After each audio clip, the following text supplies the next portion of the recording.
So excited to be here and excited to talk to you a little bit about the CDC guideline updates, which hopefully everybody is relatively familiar with, as this is a huge topic of controversy, has been a huge topic of controversy over the past few decades. I think that it's important that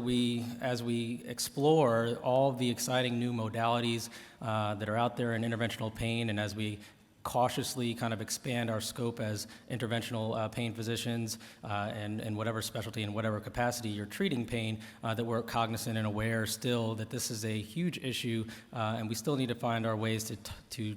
be strategic about treating these patients that are actually suffering and not just out there drug seeking. Some people are suffering from opioid abuse disorders, and the original 2016 guidelines, which we'll briefly run through,